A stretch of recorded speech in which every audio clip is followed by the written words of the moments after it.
the hour, so let's go ahead and make good use of your time.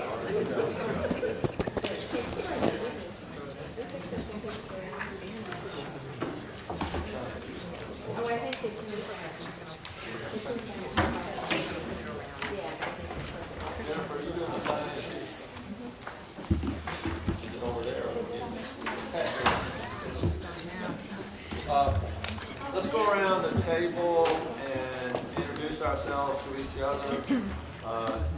Jennifer is passing around 8 sign-in sheets, so make sure we got you listed as being here and whatever information you need from you. Quentin, we'll start with you. My name is Quentin Kidd, Christopher Newport University. Beverly Walker, White County. Sheila McAllen, District News. John Peterson, I represent the Urban Land Institute. John Martin with the Southeastern Institute of Research.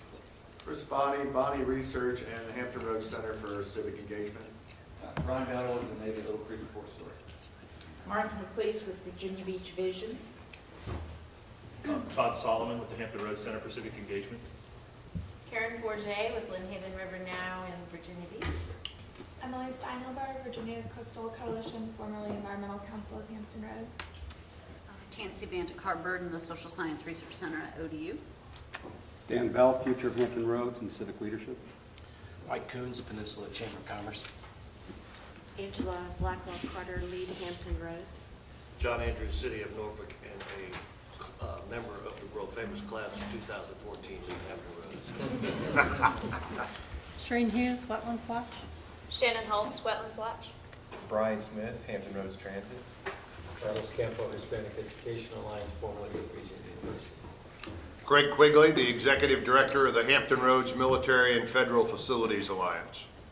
Shanita Bethay here with the Hampton Roads Planning District Commission. Sarah Kidd, also with the PDC. Julie Hilgach, PDC. Jamie McBride, PDC. Randy Keaton, PDC. Dwight Farmer, Planning District Commission.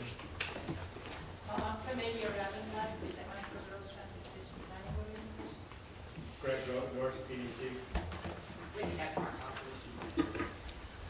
Dennis Farley, And our last arrival, Oh, Skip Stiles with Wetlands Watch, completing the bookend here. everybody at the same meeting. No later arrivals. Okay, well, we're gonna try to get you in and out absolutely no later than the noon hour. As you can see, we don't have lunch here, so it'll be an incentive to dismiss. Let me, I think what we're gonna do is you should have, does everyone have a copy of the agenda materials? Did everybody get them okay? All right. I'm gonna go ahead and give you just a quick summary of the meeting purpose, and I'm gonna hand it over to John Martin and Chris Bonnie, and then we'll be back and forth to sort of take you relatively quickly through things that we think can get us spun up pretty quickly. But before I do, let me say, do a sneak preview of the schedule. You will see our timeline is pretty darn aggressive. And I know some people are a little uncomfortable with that, but I make no apology. I really do need to get back to the Hampton Roads Planning District Commission Board by late spring with some sort of a report on community values. So I'm going to be a little self-serving in trying to make that happen. But at the same time, I'm going to try to make sure we can accommodate some of the suggestions you all have put on the table and will continue to put on the table. Just bear with us a bit. Also, let me point out, when I was talking, John, with you and Burl, maybe it wasn't clear. While we're doing this initiative, I know John and Burl and ULI were a little concerned about managing, facilitating throughout this process, all of these various things that will be going on. The team you see up here and some behind me here, we are committed to staffing this thing at whatever level is necessary to keep the whole package running forward. And part of that package obviously will be some things that are more under your all's umbrella than ours, but we will do whatever it takes to manage, facilitate the study, the process, the surveys, whatever. So I hope it's clear. We're not going to throw this back on somebody else's lap and ask you to be a project manager or anything like that. Is that fair enough, the way I said it, John? Well said. Because I didn't want anybody to be biting their fingernails thinking, oh my God, how am I going to commit my human resources? Just having you at these meetings and your brain power here is very helpful for us. And Danny, can you nudge that gentleman next to you and ask him to introduce himself? Are you sure? Okay. I'm sorry, Bob Fenning from Old Dominion. Thanks, Bob. Okay, I think we've got everybody at the table now. So, purpose of today's meeting, we want to agree to this overall process. There are 7 steps, and you can see those in your packet. We'll cover those today. One thing that popped up when we have a core group of 5 or 6 folks that are within the stakeholder group that I've been bouncing ideas off of. We came to the realization that as part of branding, we need to get our names out there and our logos. So think about whether or not you're all comfortable when we put materials out there, particularly with the brand this process of having your logo out there, your name and your logo. We want to make sure we're giving you all the credit possible in this initiative. And it certainly helps to let other folks know we've got a lot of people sitting at the table. Number 3 is very important for us, and that's agreeing on step 1, which is the process to identify the shared community values across these 16 communities. With that said, we talked about statistical validity. You probably heard me say that, and I did take 1 graduate course in statistics, and that's the extent of my formal training. That's enough to be dangerous, right, Chris? Please tell me you don't build bridges. And that was statistics for engineers, so that's even worse. We don't predict that they're going to fall down. We know that eventually they will. So it's 100% for us. But with that said, I think what we're shaping up to do is a survey that will give statistical validity to 4 sub-areas of the region, not necessarily every one of the 16 localities, meaning the south side of the peninsula might be broken up into 2 areas each. So we're hoping we get enough surveys and have them placed properly to have some statistical validity. But with that said, we still need to have a clear understanding of what the shared community values are, which is a very, very critical step, I think, in this process. We need to be there by next spring. The other one is, I'm going to have to be shameless and say that even today, we're going to put out there a question for whether or not there might be people who can provide financial support. As you've seen in the material, I think, that we're going to commit a lot of time and we're going to commit some money, what I think is a fair amount of money, to actually execute the survey. So we're going to put some money in, but I will need to know sooner than later. Today would be helpful if you think you can offer up any financial support, or if you have human resource that can bring some of that financial out-of-pocket expense down, particularly for those that are crafting the survey questions and so forth. So sooner or later, you're going to feel something akin to my hand on your wallet, I guess. And I'm not a fundraiser, so I don't really know how to do this. And I said, if I get into trouble, I'm going to call Harry Lester and ask Harry how to do this. So he's probably one of the best at it that I know of. We'll also identify stakeholder groups that should be included in step 1, the listening and input sessions. So you'll get some background material on these listening sessions. And identify members who can actually conduct some of these. I think the way to put it, John, is, I think it was either you or Chris who said, we need to get a small army of people out there, and it'll be surprising what we can all do collectively. So you may have some of your own staff. I know I'm going to tap a number of staff in pairs, armed with the toolbox that John and Chris are going to talk about, and just go out and have a 15-minute conversation. And then take enough time to come back and report what you heard. And if we can get 50 of those collectively amongst all of us, then we got a great start. And I'm convinced that's a good way to start this thing, rather than just jump into asking for the questions on the survey. So we'll need to know who those people are. And then we need to agree on the optimal format for these sessions. There's questions, there's going to be a toolbox for you, and they're going to be straw man values that I'm advised need to be put out there. You have to have something to talk about, and they can either shoot them down or say, oh, I like those. So I'm convinced we need to have that conversation starter, and we need to agree on that. So, John, what's the next slide we got? You want to start here? Sure, be happy to. Okay. So Dwight has asked Chris and I to take you through the handouts.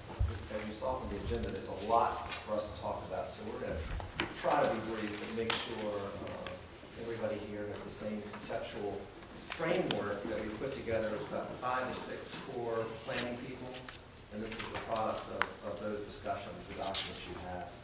So this first slide here just really recaps this effort and defines it. On the PDC website, you have a couple of pages that really are a good start framing the overall project, Envision Hampton Roads. And I will tell you, just from having been on ground zero of this process in Richmond over the last 2 years, having a brand created around this effort is really important. And Envision Hampton Roads is a great name, a great start, but really having a place that becomes a repository of this whole effort, along with the logos and names everybody associated with it. And that just really builds instant credibility, and it starts to create a momentum that's so important for a project this ambitious. So this slide will show up, I think, in the materials that we'll use in the listening sessions, and I think it should benefit from having more and more people give permission through Dwight to put their name up on this. Name and logo. And their logos. And so we felt like for this meeting, we couldn't go beyond people we talked to, but that would be a great outcome of this meeting. If you can slip me a piece of paper that says, I hereby agree, date it, sign it, Right. and slip it to me, we'll keep tabs on it. And I think to the extent, having done this before on a number of fronts, if the organization's so big that just providing the logo without your name is daunting, just in terms of getting permission, then your name, just your official name with your title would be great. The home run is logos of all the recognized institutions. The second place would be just your name and title with the organization. So the process that we talked about, and Chris and John presented some models that this is built upon, is really a 7-step sort of crawl, walk, run layout, starting with figuring out the shared values this whole community has. And from there, coming up with a vision, strategies, and ultimately programs, and tracking the success of those. So it's really a long-term journey. About the time you finish, it's time to sort of revalidate those values. So this is a process that really should be built into this region.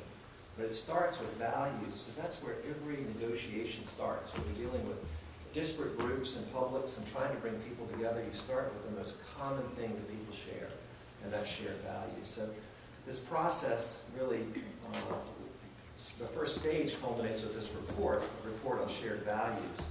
But where it goes ultimately is into formulating strategies, programs, and then sort of a matrix of performance. So this is the beginning of a long journey.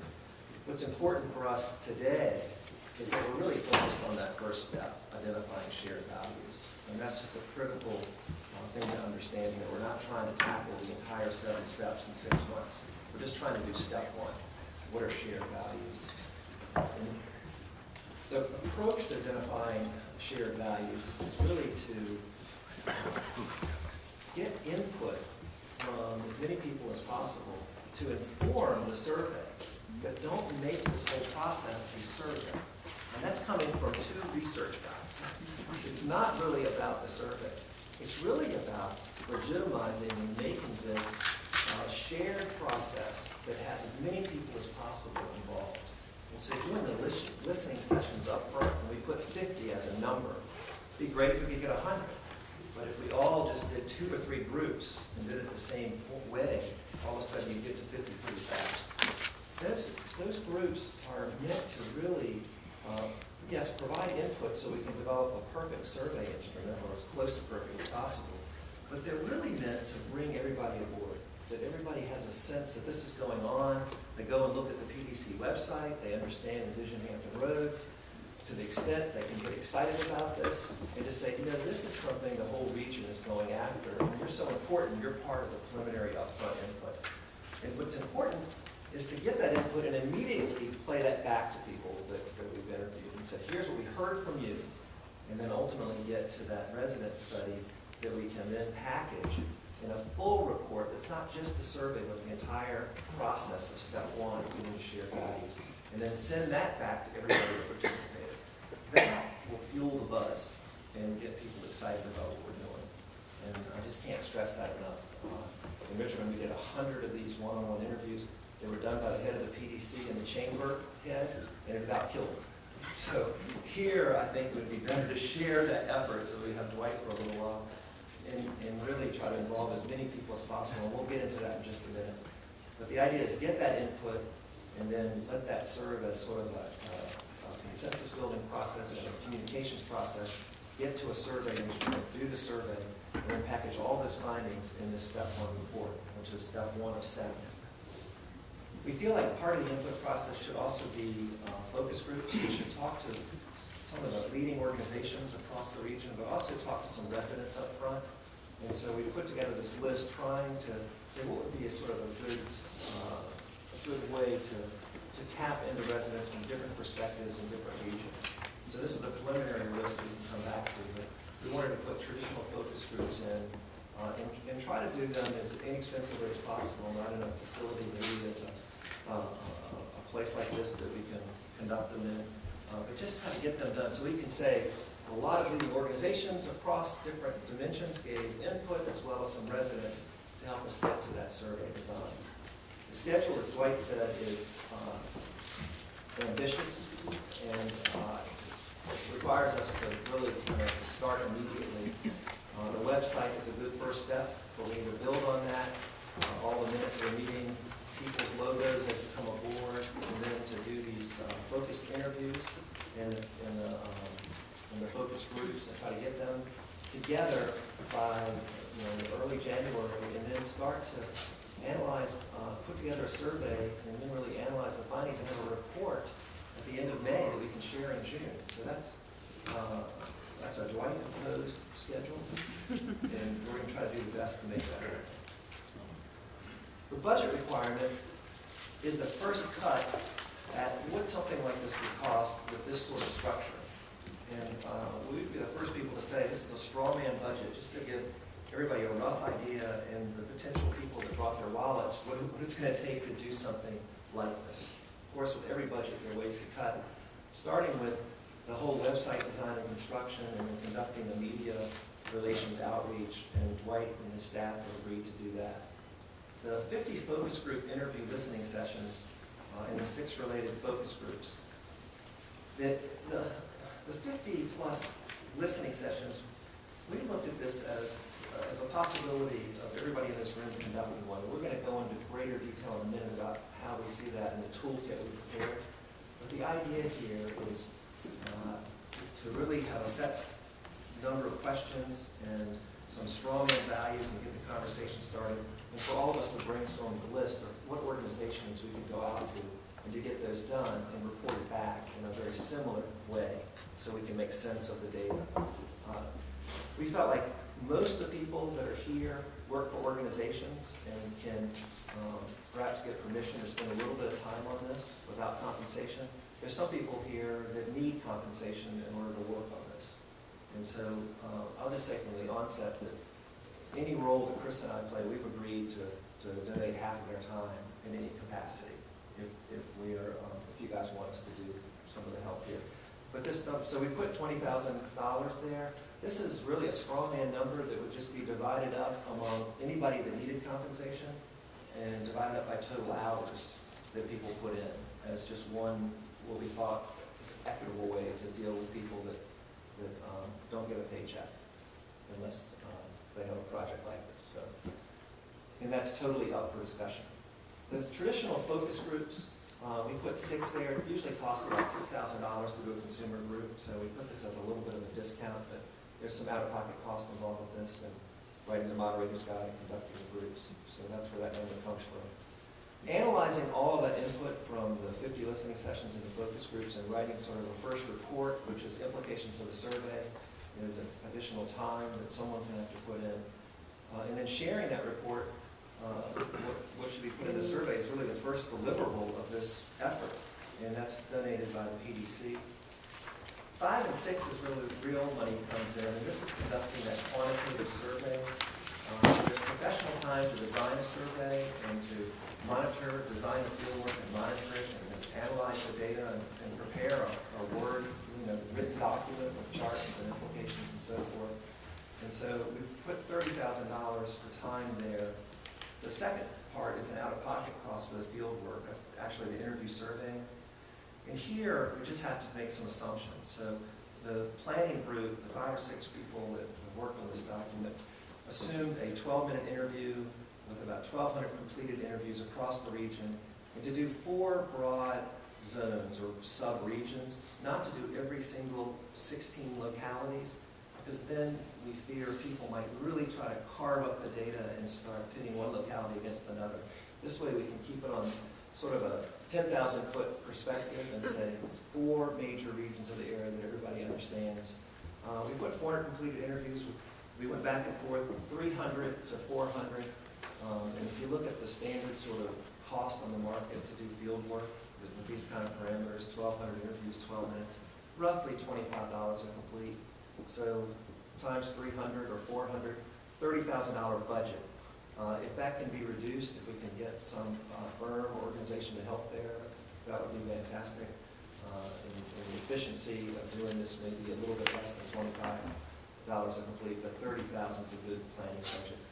And then the planning district said they would share the report with all the names from all the listening sessions, as well as the media and all the important publics that maybe didn't have a chance to be in the listening sessions. But to really merchandise that report, make copies of it, mail it out, email it out, make sure everybody understands step 1 of the 7-step process is done. And here are the findings, here are the shared values that are now going to lead to the planning, the strategies, the vision and the strategies. So that's the budget in a nutshell. From here, I guess we can take questions, and we want to move on to the listening input session overview and give you some details behind what we're considering as a rough toolkit on how to conduct these sessions. Okay. So everybody has this second document, listening and input session overview. This first slide just really sets this up with the listening and input sessions, what they're about, and the type of organizations that we want to include, and some conversation starters, some straw man values. If you get in and start brainstorming with people, and they just look at you like sort of a stare, blank look. What we really would like to do in this meeting is come back to the slide and brainstorm organizations and come up with a list of 100 organizations that really would be great to have, and start with the 16 governments. But then go into some environmental groups. Everybody here represents different perspectives, and I'm sure you have 2 or 3 groups that you could call immediately and get in front of. And so that's the point. We really want to get a broad perspective from arts councils to recreational groups to even churches and places of worship. Get as many perspectives as possible, and the list goes on the website. So starting that conversation, you're going to need some key questions. And this is what we came up with as a small core planning group, these questions. I won't go through all of them. We'll come back to these. But this is for everybody to arrive at today. What do you feel comfortable with? What questions could we ask every group and then record answers? And Dwight mentioned 2 people going to the PDC. That's really the right formula. 2 people go in, one person sort of moderates, and the other person is taking notes and recording answers to these questions.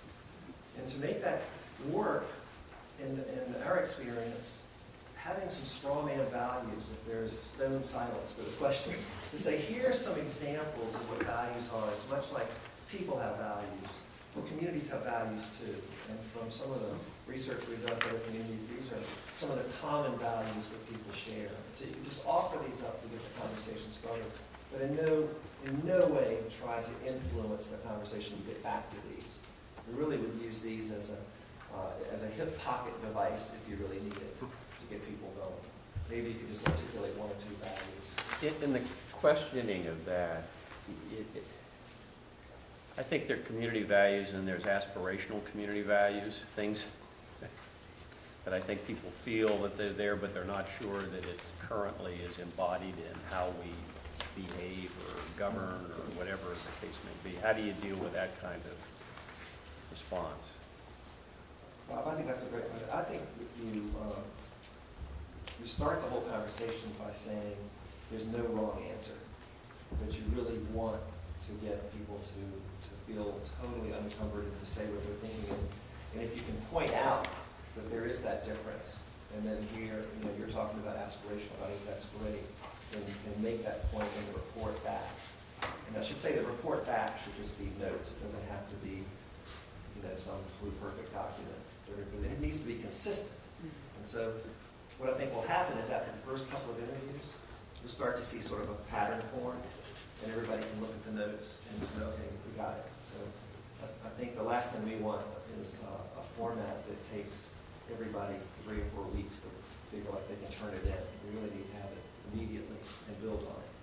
So I hope I answered your question. John, I'll make sure we're clear here. Your suggestion to have this preliminary work done is to make sure we craft the survey, the formal survey, correctly. So I just want to make sure everybody understood. That's correct. This is not the survey. This is just to stage ourselves to properly populate the survey with the correct, as near as correct as we can guess. Good question. Because what's going to happen after 100 interviews, you'll be amazed at how some common values will come into the top. And so when we want to test the potential values in a survey instrument, we can do it a number of different ways. But in particular, if you just think about one question with a number of attributes, you probably don't want to go beyond 8 or 10 values. And so that's what we want to get to. So we'll probably hear 50 in the course of all these interviews, but you'll start to see the ones when you start reading everybody's interview notes, you'll start to get a picture that they certainly are 5 or 6 that keep coming to the top. And that's what happened to us in Richmond, quite honestly. That 5 or 6 came to the top. Yes, sir. I guess I don't need this. I spoke with Mr. Farmer about this previous, and I want to make sure I understand the process. If we go out to people and just say, give me your values, we're going to get a lot of responses. It was my impression that this stakeholder group is really going to kind of frame the values and frame the questions as well, so we'll try to run it, in essence, limit the response at these focus groups, or am I wrong on that? At this point, we don't want to limit, because the whole purpose of doing that is to let the values burble up, as it were. The idea of the straw man issues or values is just to give the people who take part in this study the opportunity, a sense of the parameters. We want them to be able to think bigger than they probably usually are asked to think. So there is no wrong answer? There is no wrong answer. Got it. Okay, thank you. We're listening for vocabulary. We're listening for those values because we don't want to project. We don't want to project these values on them. We really want to throw them out as these are the kinds of things that some other people mentioned, but yours may be different. Thank you. So carefully crafting an open-ended question is the way to go as opposed to a closed-end question, limited options. And so going back in this deck, that's what these 5 questions do. Really try to limit the interviewer's words and really get that feedback. And I think in doing this, in other situations, and in particular in Richmond recently, sometimes to get the group going, especially in short meetings, where you only have 15 minutes, you might have to say, well, here's some of the values that we've heard from other people. Or we really want to limit that. We really would like to tease out what they're thinking. The process, the reporting back process is, we really need to come up with this list and who feels like they feel comfortable going after groups that they perhaps even nominated to be on the list. And if everybody had 2 or 3 groups, and we perfect this toolkit together. So everybody has the same PowerPoint, and it's also a PowerPoint that could be sent in advance to read it. But it's one that really has instant credibility. It explains exactly what this whole process is about, and the PDC, Envision Hampton Roads, sends people to the website for more information, but then gets into, here are the questions that we're really asking and want you to think about, so people have them in advance. And we're envisioning that you call your organization that you feel comfortable with and explain this process to the right scheduler or the right chairman. Get on the agenda and ask for as much as 45 minutes, but you might get as little as 15. And take whatever you can get and go with it. And I say that from having done boards of supervisors meetings, and sometimes that's all you can get. But you go in there, and they should have some advanced, understanding through the PowerPoint briefing deck. But go in there and go through these questions and write down the answers with the second person underneath each one of these questions, and then post that report back immediately following, we're saying 2 business days, provide it back to the Hampton Roads PDC, and I'll volunteer Dwight's staff to make sure that, spell check's done and it looks good. The most important thing for this group is just to get it done and not worry about how it looks. And then we can try to bring some consistency to it later. But what we're really after is the content. And so getting that content back and then synthesize ultimately after the end of this process is the key thing here. And to be able to get that back to us and also report back to that group that we heard you, and this is really an active process. And so we can talk as a group about the right way, and once you get that report back, you can clean it up and send it back to the person that did the interview, and they can send it back with a thank you note. But you want everybody to feel like, gosh, they came here, they really listened, they had an open mind, no agenda, and they heard what we said what the values are, and they came back and parroted back exactly what we told them, and now we're part of this process. That's really what this is about, this first step. And now we have a lot more intelligence to figure out how to design a survey instrument. And we have an expanding group of people that feel part of this process. And that's important in a region where so many different conversations are going on and so much fragmentation exists, that it's not just us gathering the information, but we're essentially building a movement, building momentum behind the Dwight's process.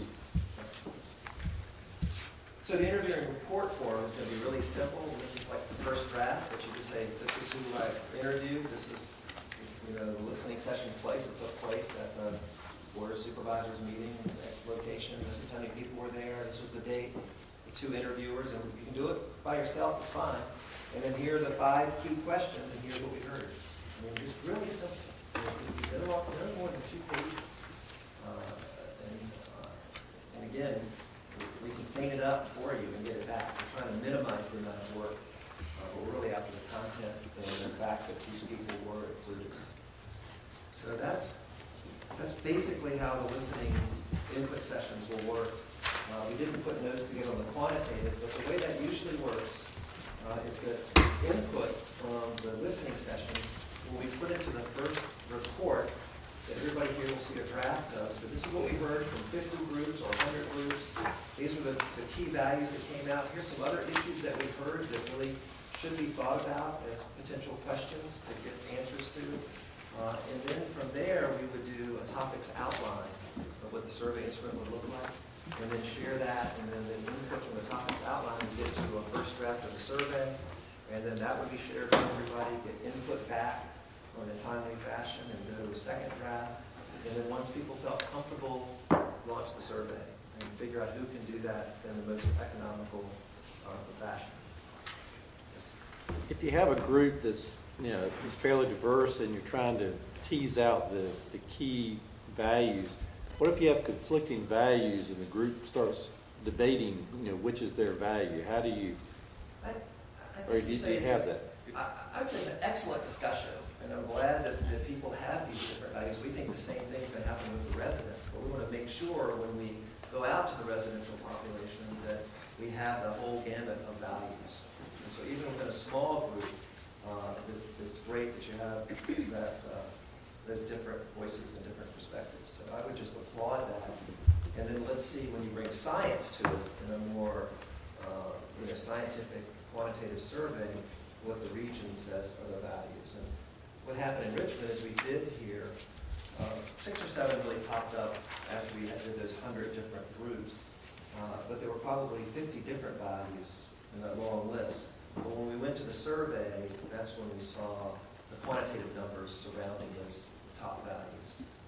And that's what, And individual groups don't have to come to any consensus. They just write down Yeah, everything. they're not speaking for the world or for them even, they're just identifying. right, the realm of possibilities. Yeah, I think that, correct me if I'm wrong, Chris and John, but even though you're taking this to a civic group or an advocacy group or, a group of, at a retirement home or something like that, they're really speaking on behalf of themselves. It's really to try and, so this is just another way to tap as many citizens as possible, but you're doing it in the context of these organized meetings where you have a captive audience. That's right. Yeah. What's a suggested number of people in one of the listening sessions? It's a great question, and it's sort of, my first idea is that beggars can't be choosy.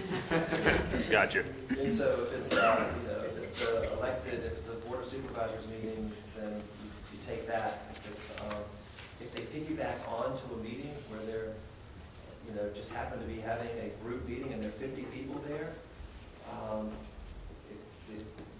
maybe that's a call back to Dwight and another third person could go, and you could break people out into 2 groups of 25, or you could just break them into 2 groups of 25 and say, I need you to answer these questions. So, John, I'm sitting here writing notes to myself. Craig, what I'm thinking is it's going to range from 1 to 50. Yeah. 1 will be a mayor or chair. I plan to do some of those personally. The other end of the spectrum is committee staffs, Transportation Technical Advisory Committee. Some people are here today that are on that, and there are 40 at least or 50 in the room. That's on, and we may catch them during that meeting. Okay. And pop some questions out, see what we get. We just write them all down as fast as we can. yeah. And there's some techniques you can use too, which is you have a large group. You can say, look, it's a large group, so I'm going to brainstorm some out loud, but also I'm going to ask you to write some things down personally and pass the papers out. So that's a great question.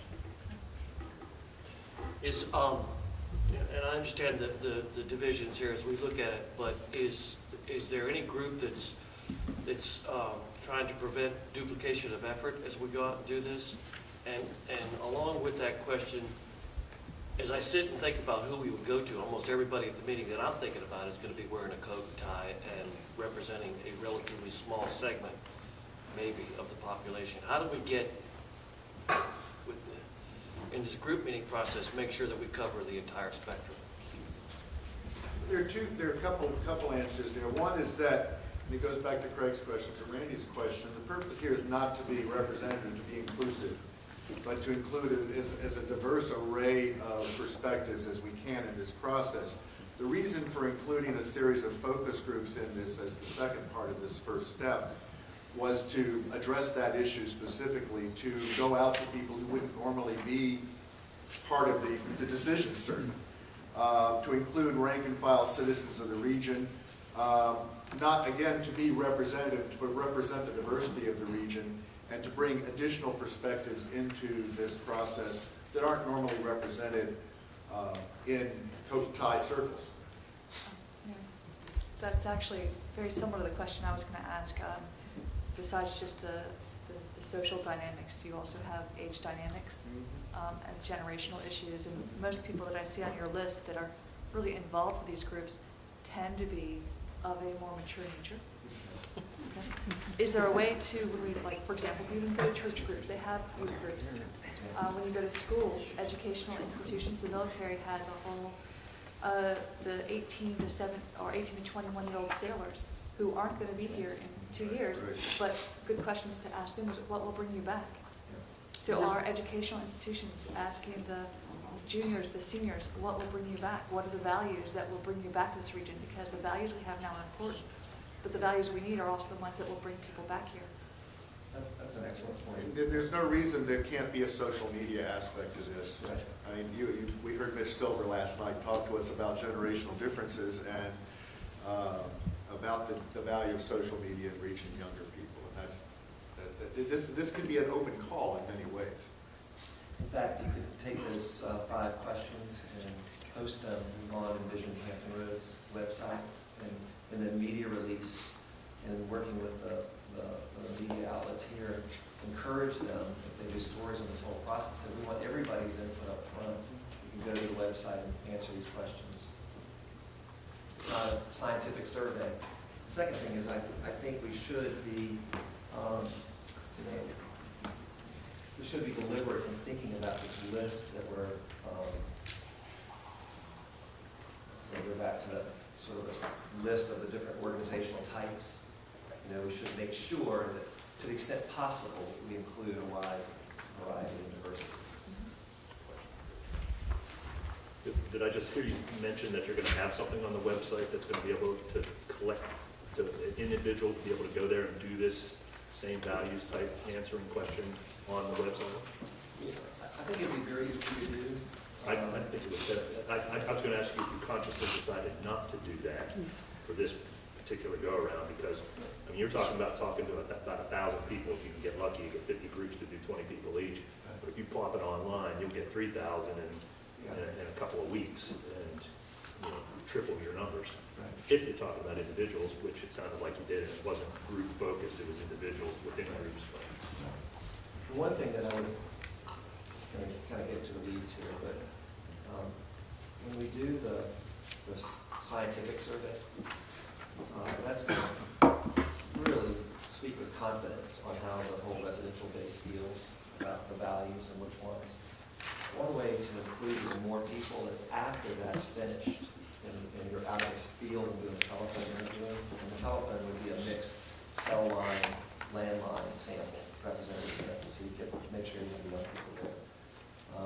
But if you do that at a certain time in a more stealth-like manner, so you get the answers, then as soon as that's over, announce that on the PDC website is an online version of that telephone study, and then try to really push that and get 2,000 or 3,000 or 4,000 people to give responses back. And that's actually good for researchers, because if there's, you can't use that to project back to the population. It's a little biased.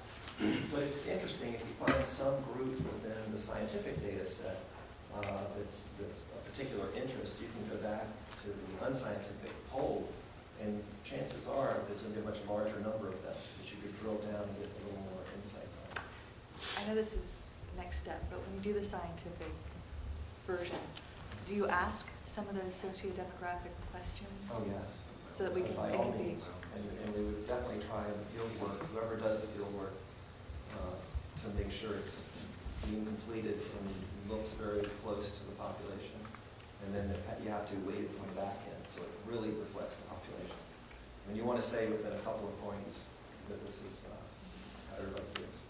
We have an unusual region here, and we have a confluence of values aligned and conflicting that are probably very different from a lot of places in the country. And I think it's possible that in the quantitative survey, it may come down to a series of winnowing down to the lowest common denominator. What do we have in common? But we may also identify segments and different ways of framing to the earlier question that also aid us, that aid Dwight's immediate need for the planning process, but also give us valuable input about the characteristics and values of our region that have perhaps never been measured before. I mean, I think we're going to find strong, at some level, we're going to find some very conflicting values. And in some ways, I think we're going to find, based on our prior experience, very, very basic values that I think that we all can rally around. That's one of the most exciting outcomes of this for me.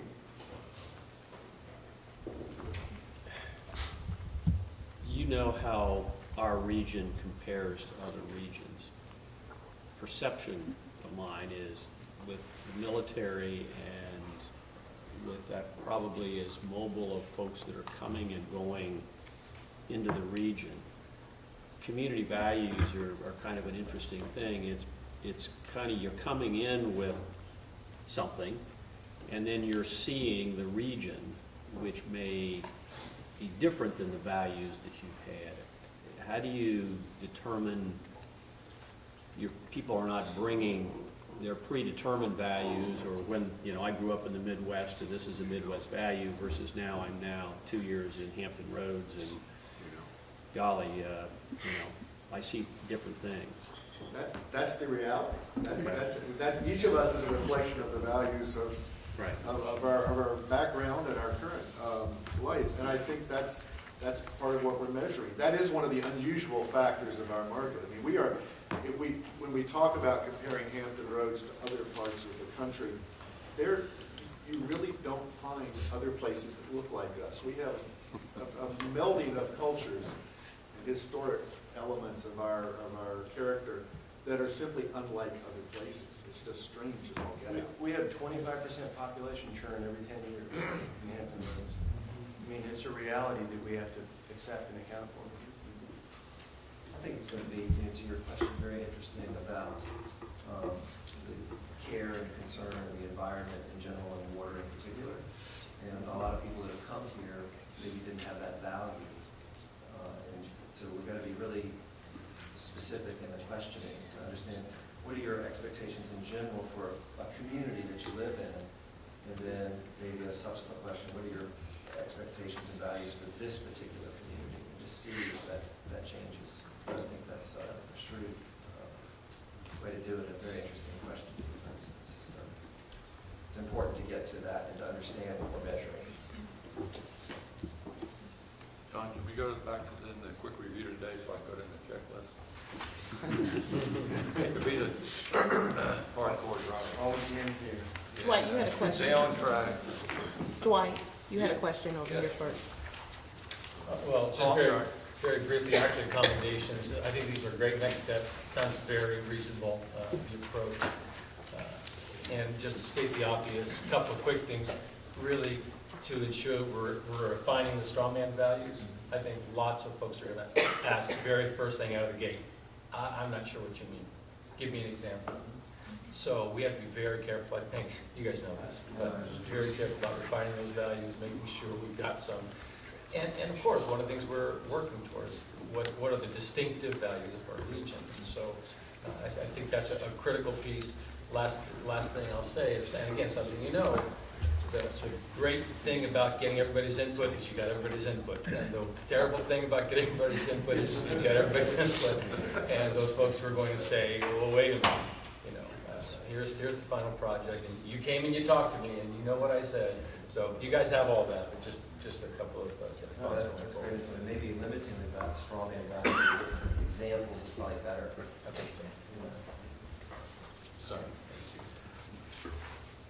I think, Mike, this is the right next step, because we need to find out where there's consensus and where there's additional work going through each one of these.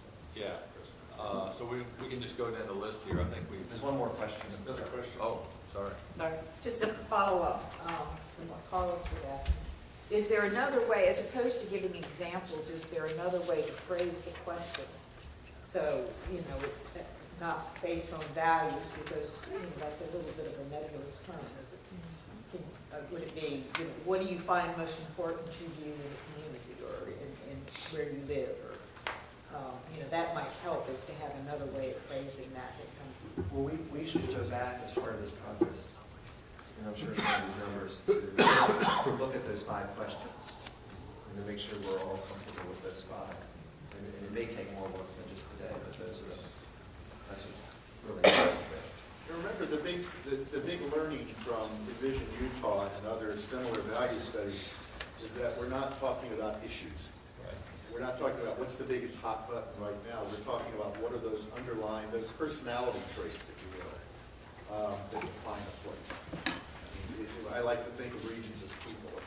If we think of San Francisco, if we think of New York, we think of Boston and Portland, we can form stereotypes in our mind of what sort of values we associate with those places.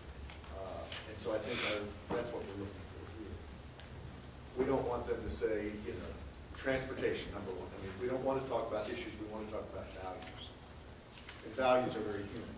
So it's very easy to liken them to human I think part of it is having a really good generic definition of values that anybody can understand, and then maybe an example or two, generic example or two. I think after that, people kind of pick up on what you're talking about. Yeah, I think that might be one thing that's missing from the materials that are presented today. A good point is, well, I want to talk about issues. Well, no, that's not what we're talking about. We're talking about values. Well, what do you mean values? And so it's to make sure that everyone that's doing this is giving the same definition of values, to make sure that that's included. Or to end up with somebody that says integrity is very important. Okay, that's fair, but that's not what you're looking for,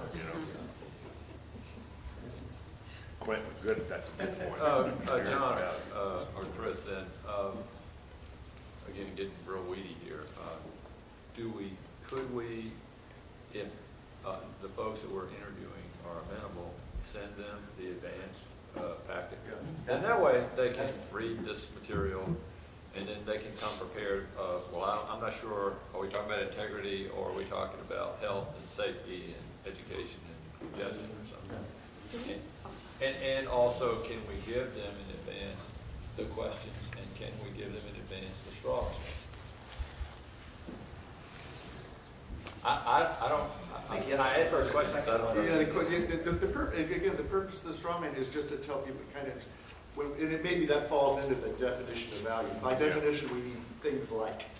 And that's what I'm saying, when we put this package together, things like, and we just list these things, we don't call it straw man per se, but you convince me, you gotta have a starting point, you gotta have a launching point. And then they can say, well, I disagree, or you don't have mine on here.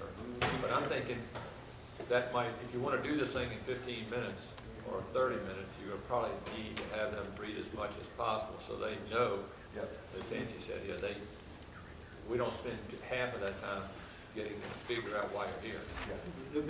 The fear that, as a researcher, we have about throwing out straw man in advance is that will, for people who don't have strong opinions, who just haven't thought that much about it, they'll say, oh, okay, I'll pick one from that list, and that would be me. So they're examples, not things to affirm or to attach to. Maybe the way to do it is not to have a separate sheet with them all listed, but just included in one of the sentences.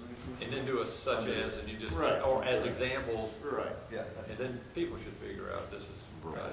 Well, could you do something similar, like, as when people ask, well, what do you mean? Well, when we went to Richmond, their top value was this. When we went to Denver, their top value was this, and then leave it open.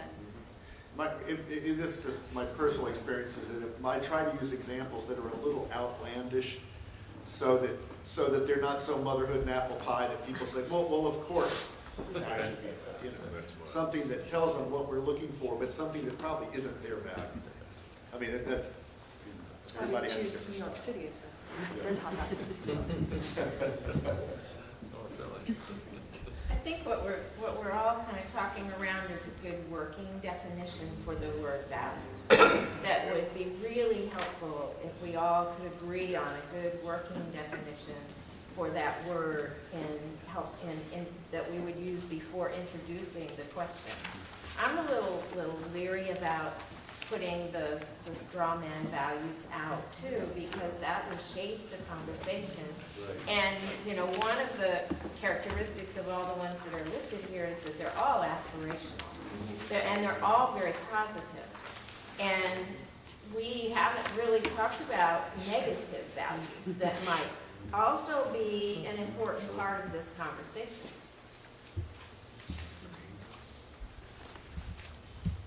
Or what we might consider as negative. Someone else might not know that. I'm positive it's negative. I think it's also really important to always use the term community with values, because I think that moves people away from what Chris mentioned, which are individual values. So if we always say community values, then people kind of get it in their heads. That's what we're talking about. I don't know that a community can be honest, right? Yeah. Oh, you haven't seen, you've seen, Chris can pull the truth out. I've seen him do that. Well, and we can also discover, this is really getting into the weeds, whether we talk about community or regional values. Right. I mean, because part of the value of this quantitative study is that it reports out at a regional level, which will get some pushback, but also can be a very affirming alignment. Well, Chris, again, I want to make sure for some of you who are like me, who have not really experienced it all in this, you'll do this, and then you'll have the focus group. That will help you all better define, as you move forward with your science work, what the truth is, and if they really understand. And then it ultimately ends up with the execution of the survey from which we do the database, and then we evaluate and validate that the database is accurate and representative. So it's sort of like a screening process, I guess, where you start kind of rough, and then you fine it down, and then you go back and you check, and you do some more, and you check, and then eventually when you come at the other end, the people that are into the science side of this say, we're good. We're within certain single-digit percentage points of being accurate. So I don't get too worried if we get wrong at the beginning. We can self-correct pretty quickly, right? We find out we're saying the wrong things, or we're doing things we didn't know we were going to get. We can reset the button pretty quickly. And that may be helpful as we're doing this, as you get results in, get them back to us, and we'll have these people check this and go, oh, we got to reset the button here. We may do a couple of resets while we're doing this over this period of time it's on the schedule. That's a good point. When can we start to execute this? Today. Okay. That's a good segue. What would you ask, John? When can we start to execute? Oh, yeah. You got some material here today. I would We're the say, conveners, right? If you have some bodies you can have a conversation with this evening, correct me if I'm wrong here, John, I'd say have the conversation. It's not going to be a wasted Well, I conversation. think what we got, everybody's great input, we need to You've got some. incorporate that back into this Yeah, document. we do. And make that toolkit for you that we know could be totally appropriate, sent out publicly. And it really was set up. So it's a little bit of explaining what this whole process is about, a couple of slides from the first deck. So once we get that toolkit You're ready to go. and the definition of values as it applies to this effort. Right. But I think it would be helpful, since Dwight has offered the skills and manpower of PDC, that we really come up with that master list so we know who's doing what. Yeah. And so I'm not sure the best way to brainstorm that most efficiently, but we really do need to have a sense of what organizations are we targeting, and who's targeting them. Yeah.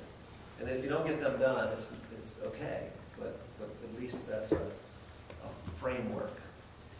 I think that's really important too, because I know somebody else brought this up, but, we're sitting around the table, we're not representing the region and the population. And so there are going to be groups on that list that we have to purposefully go out and target. Or we don't really accomplish what we're trying to accomplish. Mike, once we get prepared here, can you overdo a sampling of the regional population? And I'm focused here on the military segment, okay? I think, Brian, working through the CPLOs throughout the region, I think this would be real easy to very quickly line up 200-300 military people in focus groups, and we could knock it out in pretty short order. Is that overkill for that segment of the population? Yes. Again, Craig, that's not the survey, that's the interview. The listening session. The listening session. Yeah, right. Please, I don't want If that's overkill, I mean, it's easy to It dial also it depends down. on how we report who was involved. You want to look at this first report, which is sort of input to the survey. Mhm. And you want to see all the groups that were interviewed, right? And so what you don't want to see is half of them, because you've got the power to do it, is the military. That's my concern. Right. And so, but if you did a dozen of those, and you just said it was, just a couple of names of the military, that would be fine.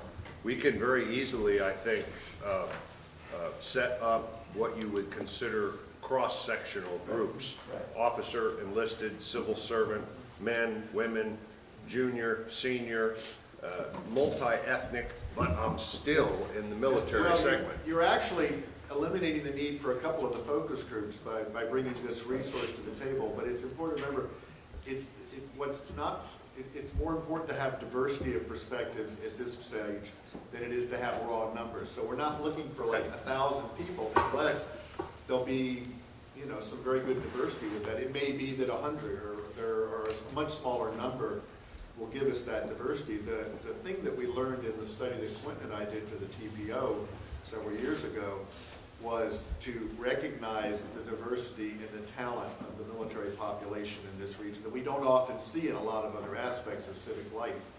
And it was, for my money, some of the most exciting perspectives we had in a long time. But again, we heard very valid kinds of things, but we didn't need to hear from 1,500 people to do that. Gotcha. What about Just what I was military? looking for, When you thank get, you have access to military families, because obviously enlisted military members are a very important part of the community, but maybe their families almost more so are more engaged in the community because they're here more. That would be a segment that would be great to get, I think. I'm just going to throw out a suggestion, but might it be useful if everyone who's here today, if before we leave, we could leave with Dwight a list of the groups that we think we might be able to cover. That way we can start putting this together and see where we represent it, see where the gaps are, see who's missing from this, and then sort of Get that back focus out, on those folks. as well as suggest the missing groups. Right.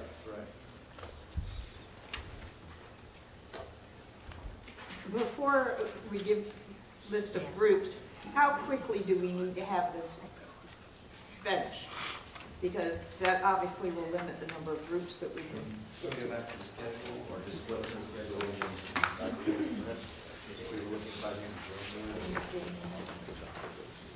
What was the answer to that one? We're going back, but I think we were talking by the end of January. Yeah, by the end of January. By the end of January.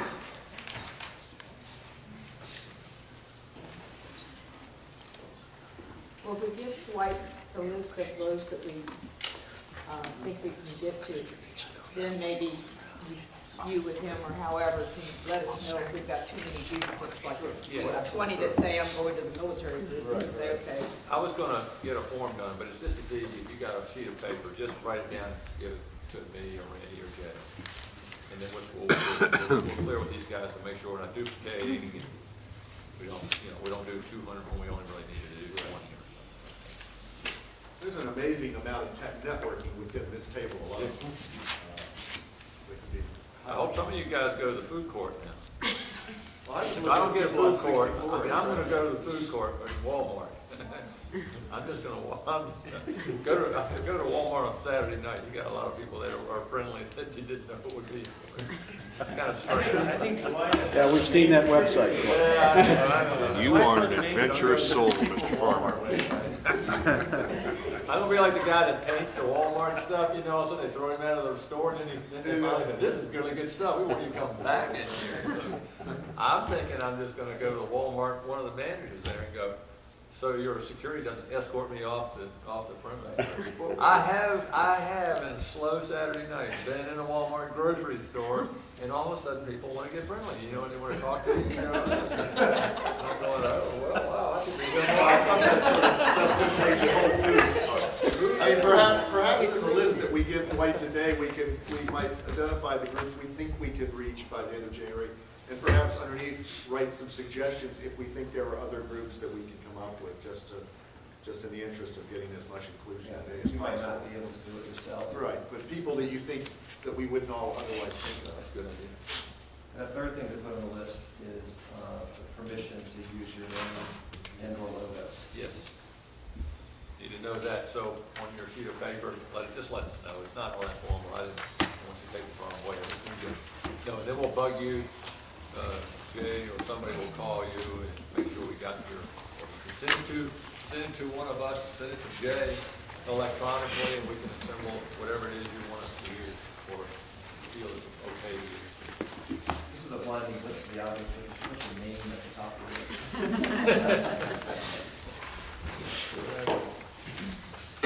while you're doing that, should we go on right and talk about this financial supporters? Yes. Might as well, like going to the dentist, might as well get this over with. Maybe it won't be that bad. I'll kick the ball down the hill again and remind you all in the budget estimate, we've got, I think we've got a ton of time in there, like I know a bunch of you all are gonna do. But we've already targeted the $30,000 hit to actually execute. So what I'd like to know is anyone here, I tell you what, on that sheet of paper, if you don't wanna commit or overcommit or say, no, I can't do this in front of a bunch of people, on the sheet of paper that you provide, or on a separate sheet of paper, under financial support, you know, put a note down there as to who you are, phone number, email, and say, call me or contact me. I'll call you up and find out what it is you'd like to discuss as to what you can or you can't do.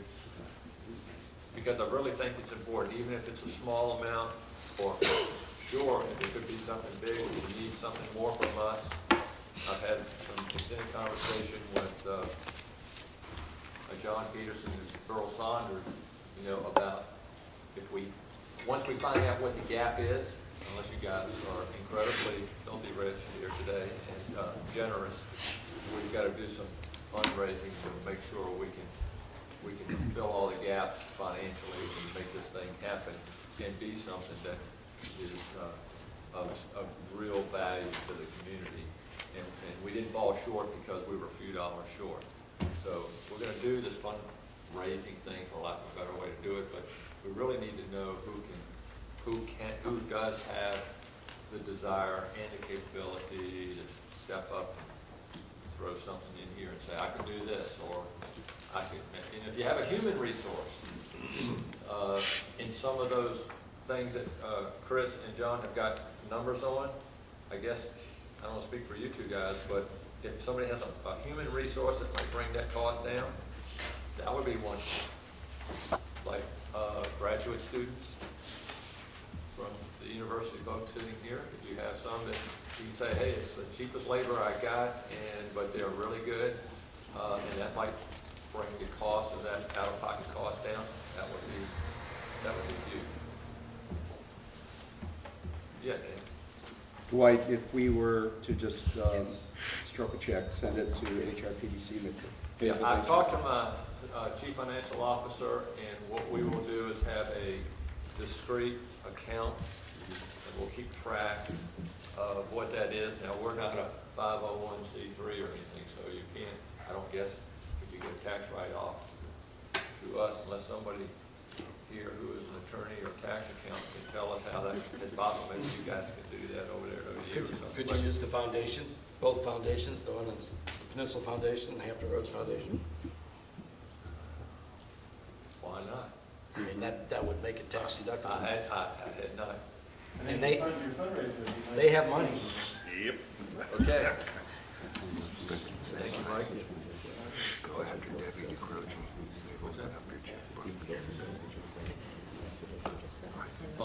Randy has a question of local government tax deductible charitable case or entity. I don't know. I don't know stroking the check to a locality, but I don't think so. I think IRS doesn't look at it that way. Needs to go to a 501c3. Yeah. 501c3 can give you a grant. Right, so the foundation. So I'll have to talk with some of you who may want to chat with me about that and my CFO. Then we'll let me know you got a check you want to stroke, and then we'll tell you who to make it out. You're exactly right, Mike. Dwight, the follow-up on that is of course, dialogue with the Hampton Roads Community Foundation, of course, about this effort, but the potential of some funding being provided by them. Say that again. Could Hampton Roads Community Foundation provide some funding for this? Could they? Could they? Would they? I would not dare want to answer that question on their behalf. Would, I say they could. well, Would I they? guess the more direct question, anybody talking about Are you talking to? I mean, I'd be happy to talk to them. We're out of cycle for where this would fall. Their grant process is probably not actionable within the time frame of this, but there are occasionally discretionary funds that they can throw out. I would contact the Peninsula Community Foundation too. Talk to Mike, yeah. That's right. Mike, can you hear? Dwight, that's, and a follow-up to that too, it's a little sensitive, I guess, but having both those foundations and logos and so forth associated with this, I think, would be very helpful, whether it's additional fundraising with other organizations or just that it communicates, given what's happening in our region now, that this is seen as a very valid and very important thing that's happening.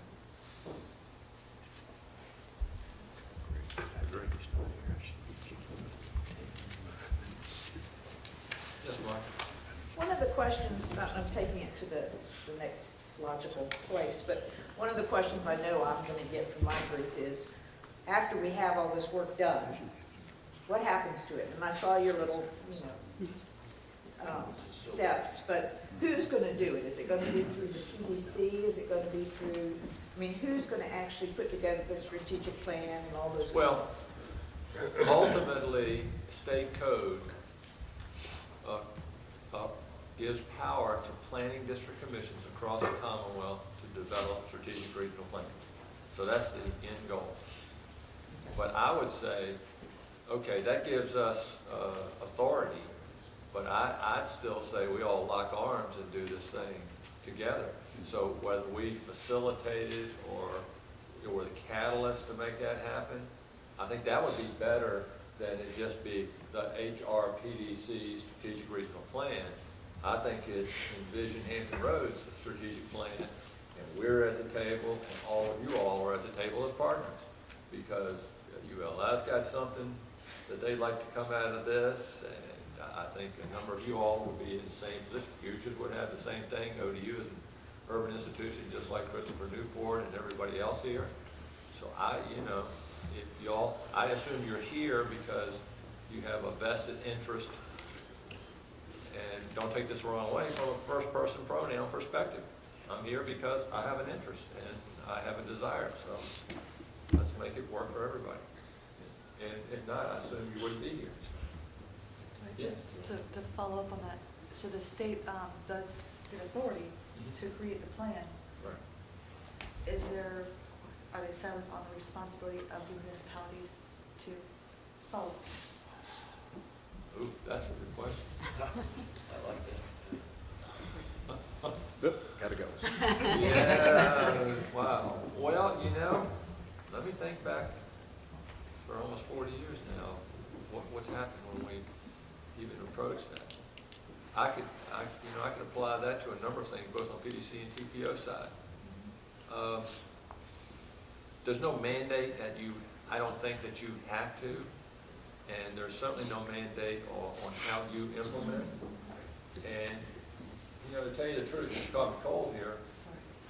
That's okay, because it's a great question. Right now, we've spent a number of years, if not decades, on track, and I don't want this to offend anybody, of not really doing a strategic regional plan.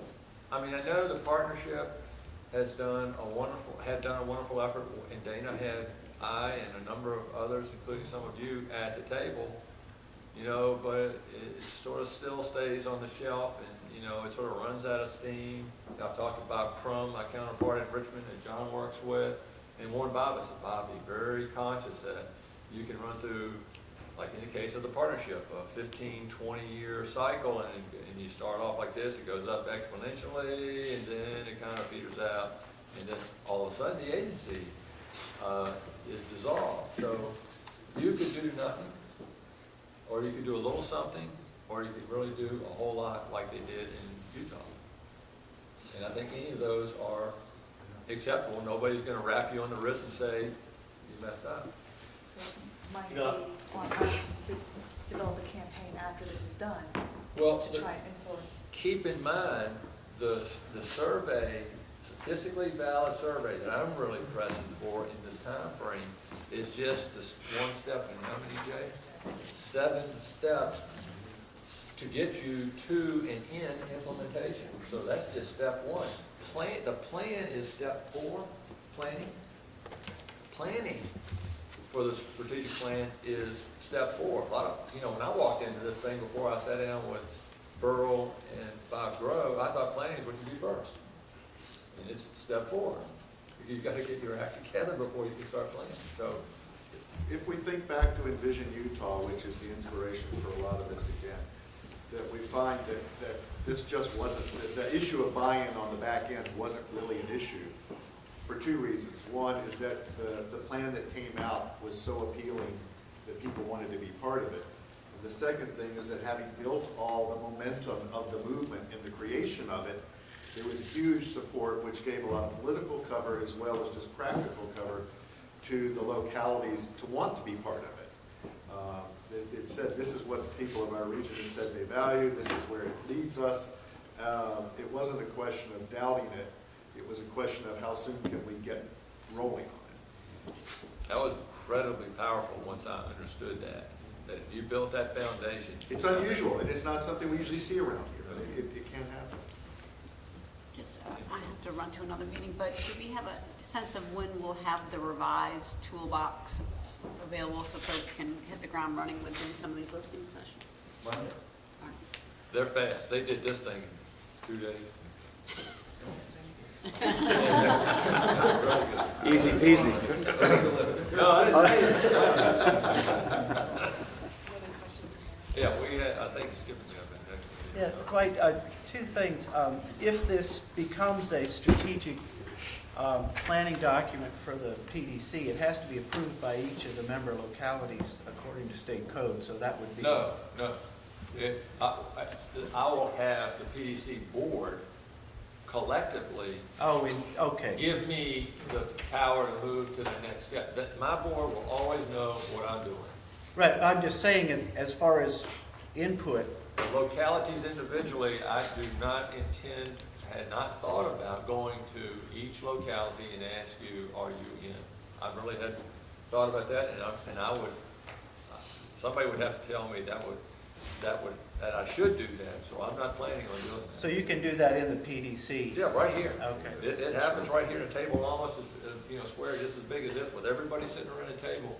Multiple elected officials from every jurisdiction are sitting here with their city manager or county administrator, and I'll put this information as we develop it in front of them as we go through all of the 7 steps.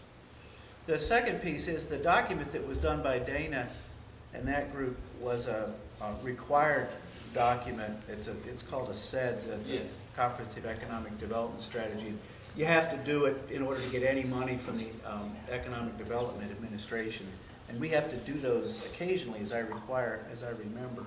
But that was the purpose of that document. It was more focused, I think, on that than actually engaging any. And that was a stretch, not to get off on a tangent, but CEDS is normally done in a community that has major issues.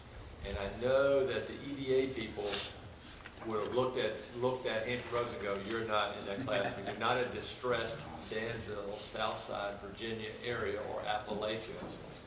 But they winked, as far as I could tell, and allowed us, there was a gentleman that worked in an entity under the partnership. He's no longer there, he's been there for a while. He came to Dana and said, I can't apply for grants unless I have CEDS. Dana called me and said, you know what a CEDS is? And I went, vaguely. And then we got EDA to give us enough money to do a CEDS so that we could get a grant, and that's how we got there. But I don't have that issue here with this thing. Yes. Dwight, and I love the question, but as you talk about, well, actually both the responses, but I'm here for Lead Hampton Roads, but my day job, the one for which I get paid, is for the city of Norfolk. And I'm going to ask the city of Norfolk if we can put our logo on this as well, because to me, so I can make sure that we had input, we the city of Norfolk, and so the mayor and the manager, when they sit at the table for your HRPDC, Okay, yeah, we had an input into this process that we were very much supportive. So it's just a comment, really more so than a Yeah, question. and you can interview them if you want, that way, that's what I don't have to do. I got it. So do I, and I, maybe this is a follow-on to the comment, and putting logos on the Envision Hampton roads. And it gets back even to this question of, we're doing the community values survey, which will then be part of this larger process that will result in a regional strategic plan.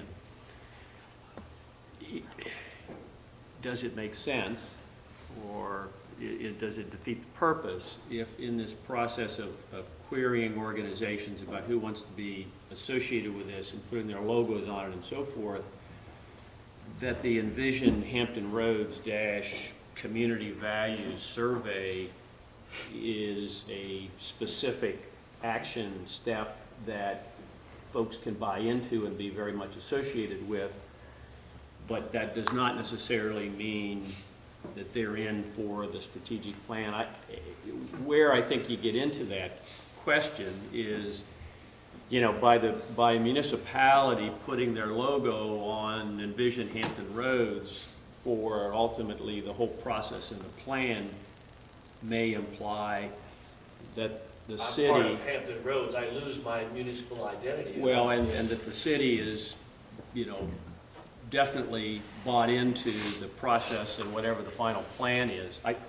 This community values survey has such tremendous value to the region that I think it's hard to imagine folks not wanting to sign on to it. When it gets down into, we're going to do X, Y, and Z, people maybe get a little, you know, well, I'm not sure if I'm committing now to the whole process. Just as a thought. I think it's a great thought. Yeah. I think underneath all the logos on a page, you can have a little box that says the above organization is committed to step one, and not the entire. Well, did you mean for it to go that way, Bob, or are you suggesting we might want to see who's in for the long haul as opposed to who's in for the step one? Maybe that's a question you want to ask after the community values survey is done, but basically now you're buying in for the whole enchilada. And I think, you know, what is so unique about this and what Envision Utah has helped teach us is the importance of doing this community values survey for your strategic plan, as well as a whole variety of other things different organizations around the table here may want to use in making their decisions and setting priorities and so on. John, since you were the one who made me pay attention to branding, let's start with this. Because now I got to think, you know, if this really works, this thing is going to have a whole lot more logos and support names listed there. And this thing could make this meeting look very pale compared to where we might be in a year. Huge. Yeah, it could be huge if we are good and successful. Building on that, I think there's a real opportunity to get a greater voice of business around the table to be part of this partnership. And I know that's easier to say than do, but it would really help the credibility of this effort. Yeah. We have White from the Peninsula Chamber of Commerce. We have lead, you know, we have some chambers. Angela she was here. coughing pretty much, she's taking this to the chamber today, Right. so. That's correct. But even some of the major regional corporate logos would help, in addition to the chamber logos. And I say that because what happened in the last effort that I was part of, it was interesting when the values were articulated by the region, by the residents, then work groups got put around each values, and like one of them was the James River, because we really haven't maximized the James River in Richmond, believe it or not. So everybody that had anything to do with the James River, and there were like 25 different groups, had never come to a meeting before. Well, all of a sudden, that was the primary value of the entire region, even localities, counties that didn't touch the river, were like, we need to make sure this is a top priority. So when those 25 organizations came to the table, and at that same meeting were all the major companies with resources, all of a sudden those 25 people went, oh my gosh, I've been validated. this is really important, and collectively, we're gonna get so much more done now, because we have all these reinforcements with deep pockets and people. That's exactly what happened. So having the deep pockets and resources at the table from the get-go is better than nothing. Let me follow on one point to that, Dwight, if I may. You had asked ULI to assist in some of the fundraising elements, probably largely because of the success that we've had with Reality Check, the Reality Check program.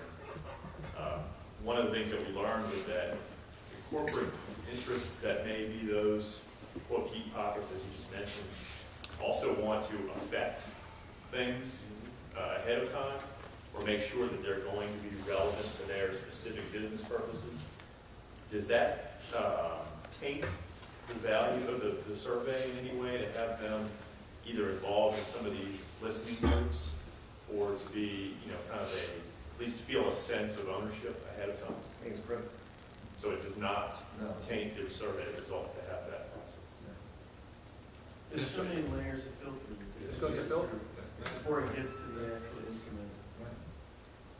And I think you can now- see the fingerprints of any one individual or group on that. Right, I mean, they have to understand, they are not buying an answer to this question.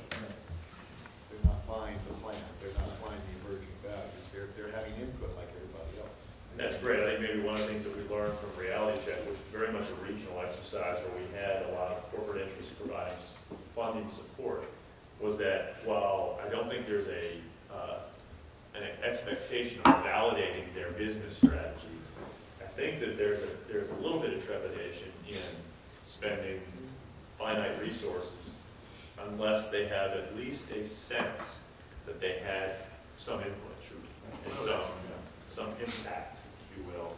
So it's going to be a little bit of a balancing act to make sure it does not affect taint the survey, but it also does have that people do feel like their corporate values were included in some of maybe the listening sessions or something. And John, they may be, like I expect I will be, surprised at what happens when you come from the ground up. I keep saying, Paul Frame said in 2002 referendum, if we don't do this grassroots up, it isn't going to pass, and we didn't. So they need to know, just like we need to know, from grassroots up, what percolates to the top, because otherwise we're just having a conversation with ourselves. Yeah, and I think it's the perfect time, just in terms of where the corporate mindset is trying to become more purposeful in how they recruit people. The people are looking at place first and job second. So having the values understood of what the community is about is even a recruitment tool for some of the bigger companies. I've heard W. Wynn say, whether you agree or disagree with the things he has to say, sense of place. When one of his son said, there's no reason for me to stay here, because there's nothing here for me to do, given my aspirations and goals of where he wants to go in the corporate world. And W was distraught over that, I think. He didn't show too much emotion, but I could tell, knowing W, he was pretty upset. He couldn't make his case.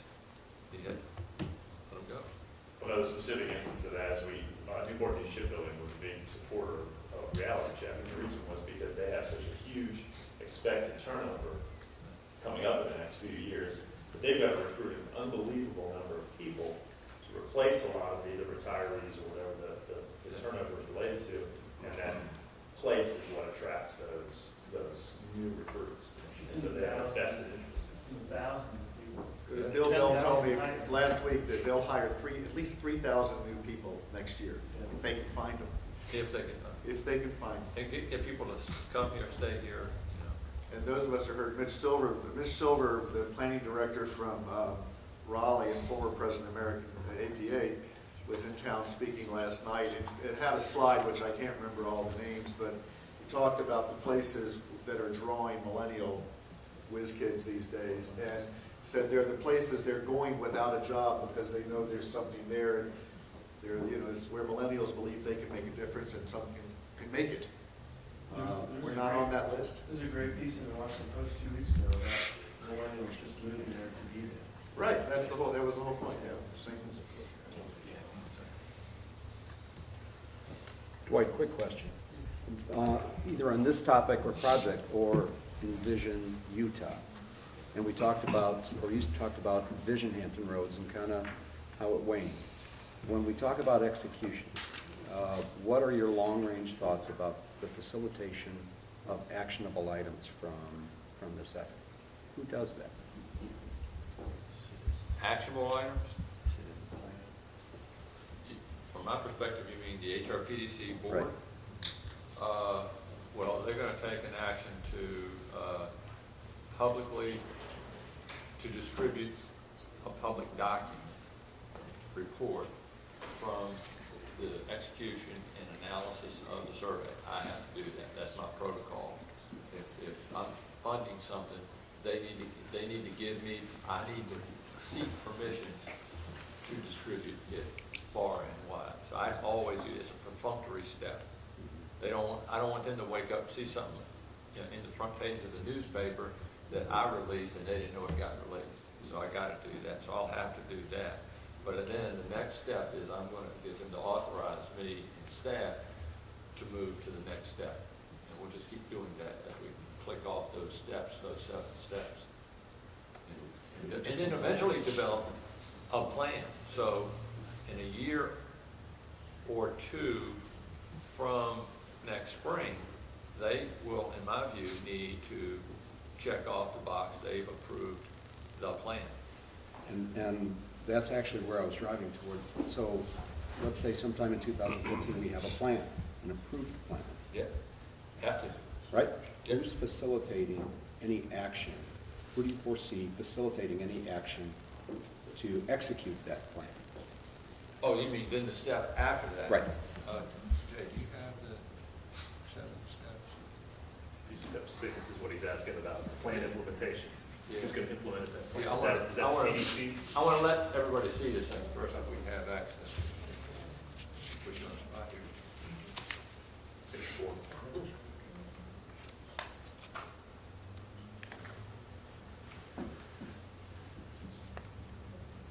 There you go. Yeah, so it starts with values, vision, strategy, plans, number 4. Then you got to fund, and then you got to implement, build. So that's the stair steps we're going to do. I don't know what the answer to action item after plan is today. You know, it's like saying 2 years ago, how would we have built the widening of 64 or the high rise of the 3rd crossing? Who knew the General Assembly would take action? So I don't want to pull the trigger on fund premature. Yes. It gets back to, I think, again, tracking on that, and that is, so if the plan then has actionable items, outcomes, measures, what it, you know, as we're in this age of accountability, those will be presumably for the PDC. And so those would be things that the PDC would do, but getting back to the... PDCs are not empowered as a body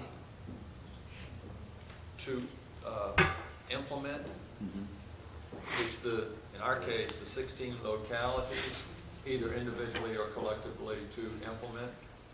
So it could be like a light rail system expansion.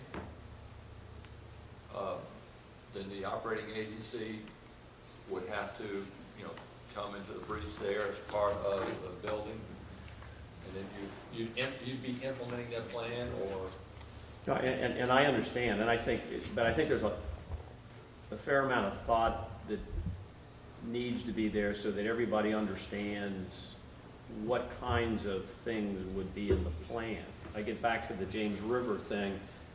That may not be a PDC municipality thing. It may be something that interested groups want to do. And so when we get back to who's signing on for the values and who's signing on for the plan, kind of understanding what sorts of things comes out of the plan and what does that mean versus other things that we learned from the survey that won't necessarily be part of the PDC's regional plan, but could have a life of their own. Well, I think at this point, if the PDC will, if we end up there, as I think I'd envisioned,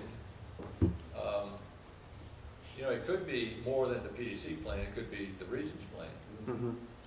And now, who signs on to the region's plan? Huge Yeah, difference. That's the exciting thing. that is like off the scale, Yeah. that's when Yeah. we got it going. Yeah. So now you got all of these groups are all bundled together, implementing and executing components of the plan.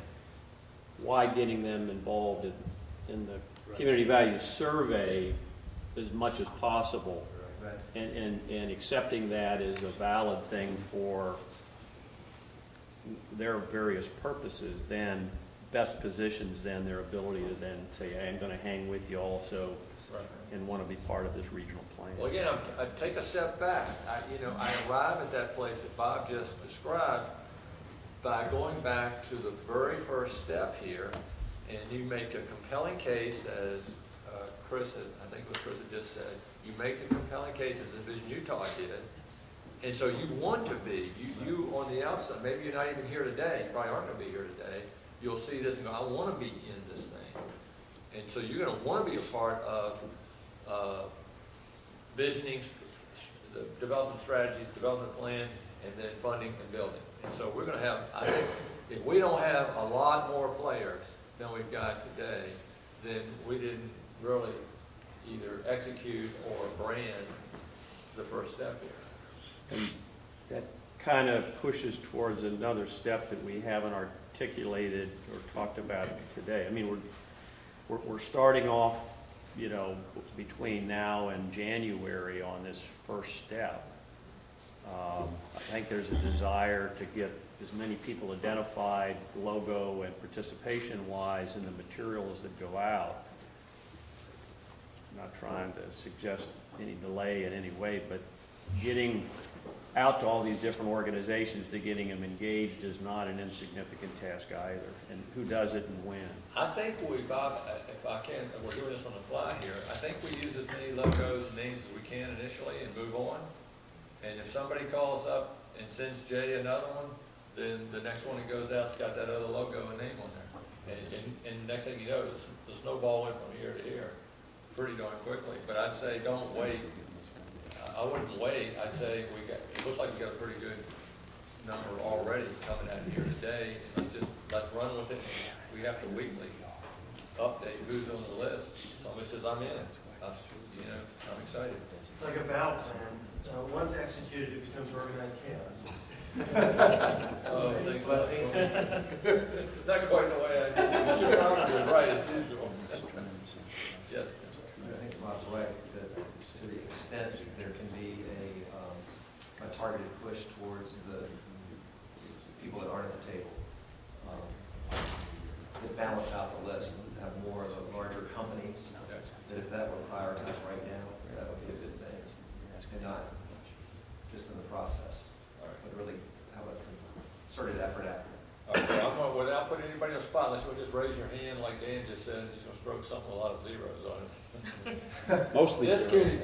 But, check the box on, get us a piece of paper, give it to Jay if you want, with name, logo, and, financial or human resource support, or, call me, and we'll call you, and get clarification on what you can and can't do, what your limitations are, what the possibilities are.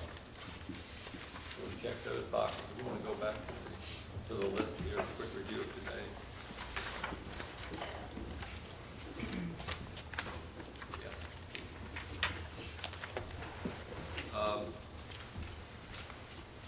So we have to, on number 5, we have to identify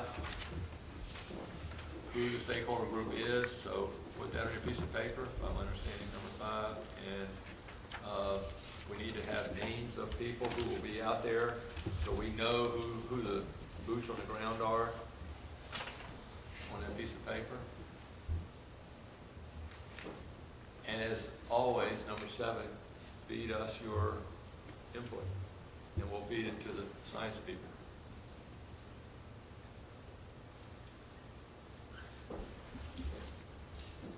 Right on number 6. So you need names of people that are gonna go out and do this. We need to know if you're out there in the field, so your name should be on it, say, I'm gonna be out there, if you know, unless you've got some other people you wanna put their name out there and say, I think so-and-so is gonna be out there too. Just let us know, so we kinda get a feel for who's out there doing what. And if nothing else, we get in contact with them and make sure they get the kit, the toolkit.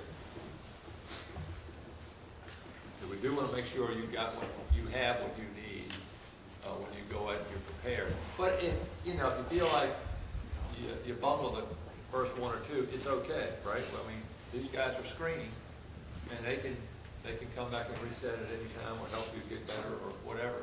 So I would again say, once you get the kit, and once we're giving you clearance to go, and you got what you need, do it, and immediately report back so that we can see what's going on, so we can reset earlier than, we don't want to reset and it's too late.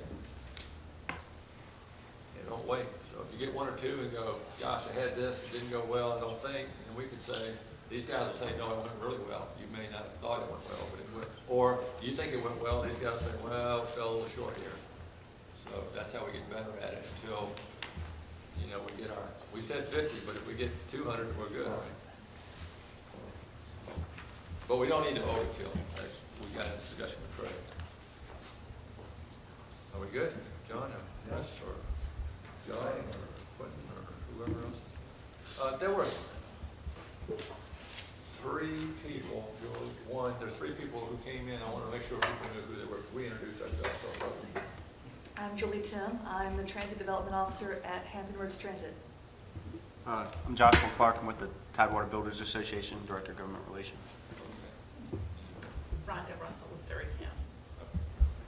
I think I caught everybody now. Thank you all. Been good. Thank you. Thanks, Dwight. Have to give Dwight the list.